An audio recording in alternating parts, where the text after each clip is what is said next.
Howdy y'all, and welcome to Creators Gaming. Today we're going to be making some wooden fences for some wargaming terrain.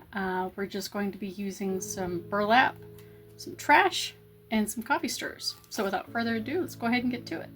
To start off with, we're going to be using the expensive materials. Using coffee stirrers and trash. Thankfully this piece of the box is just as wide as I need it.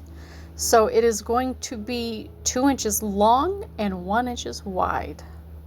I'm just going to mark that with my pencil and then cut it up. Now, with like most of my videos, I'm not going to make you sit through and watch each and every little piece that I make. So we're only going to show you a few and then move on to the next step.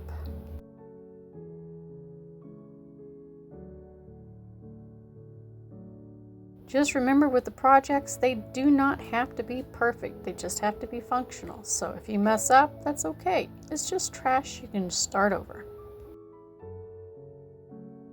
Once I have my pieces cut up, I am going to lay it out. That way it makes the processing a little easier for me, and you'll see why here in just a second.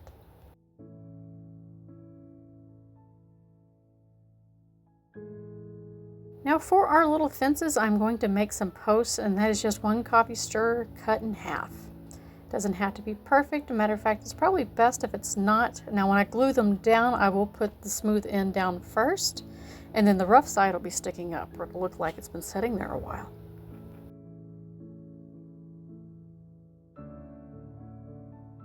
Here is just a quick reminder that hot glue is indeed hot. It's in the title. So when you're messing with hot glue, make sure you use caution because you might hurt your poor little fingers.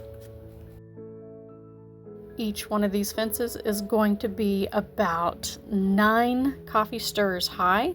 And then I am going to sandwich them in between their little posts that we cut in half earlier. And that just gives it a little bit more stability. Depending on how you store them later, they're less likely to get damaged.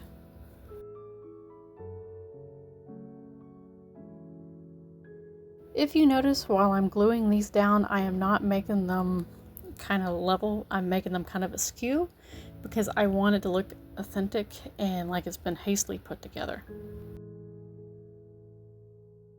And only on a select few of these will I put a cross beam on these. The rest of them, they may get burlap or I'll just leave them blank. It just depends because you don't want them all to look the same. You want to give them a little bit of a variety.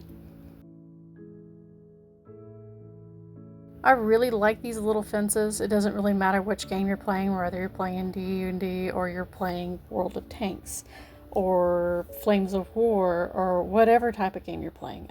Somewhere, somehow, you're going to probably need a fence. And I like how these turn out. They're fairly cheap. You don't hardly spend any money on these. And they're just great.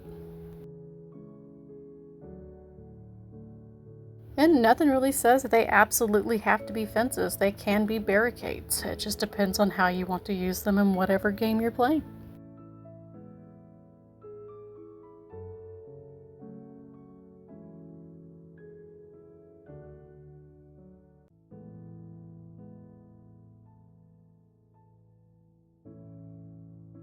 This step I am going to use some regular PVA glue. Doesn't necessarily have to be that brand of glue, but I am going to kind of paintbrush them on with a wet brush. That way I get full coverage whenever I put the sand on. And then the sand doesn't necessarily have to be from Woodland Xanax. You can use regular sand from outside. I find either or works great because you're going to cover it with paint later anyway. The hardest part is waiting for the glue to dry. Once it's dry, you can go ahead and knock off the excess and you'll have pretty good coverage.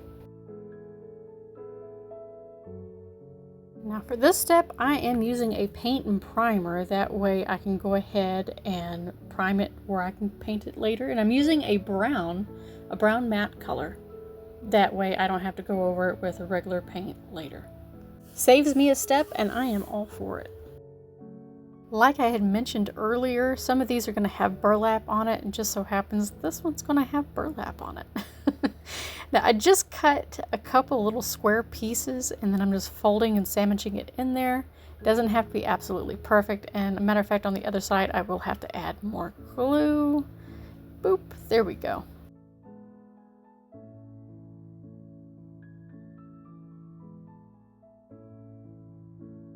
And then I'm going to go down the line and I am going to use nutmeg brown and just kind of paint it in spots.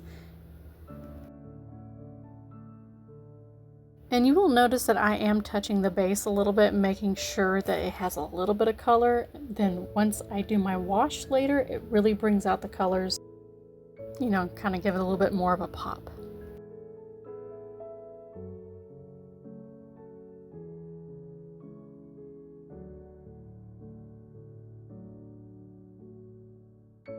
The next color that I'm going to use is called Antique Gold, and I'm just going to add that to the camouflage pattern that I have going there. And like with most acrylic paints, it goes on bright, but it does dull out and get darker. Next color, we're going to be using Kelly Green, also an apple barrel color. Now all of these paints are matte finish, none of them are glossy, and that is by design because I do not want it glossy. And then we're also going to hit the base there, that way it looks like grass is growing pretty good around our little barrier and or fence, whatever you want it to be. I am going to use a brown ink wash that I made, which is just some ink and water. You can also make this with some acrylic paint and water, it just depends on how cheap you want to go. But it kind of muddies it up, and I really like how this turned out. It looks pretty cool. If you like how it turned out, please make a comment down below and I will definitely see it and know to make more of these. Plus, it makes my day to see that people are actually commenting and responding to my videos. There's another step you can do if you really want to do it. I did not do that with these ones, where you can put like a matte spray on them to kind of protect the paint. But because this is just wood, rocks, and trash, I didn't do that. I just left them as they were. I liked them how they turned out, and I think you will too. Well, there you have it. Super easy, super quick. Doesn't hardly cost a thing. So if you like the video, please hit the like, subscribe, share the channel. It helps out a whole lot, and I hope to see y'all again next time. Bye.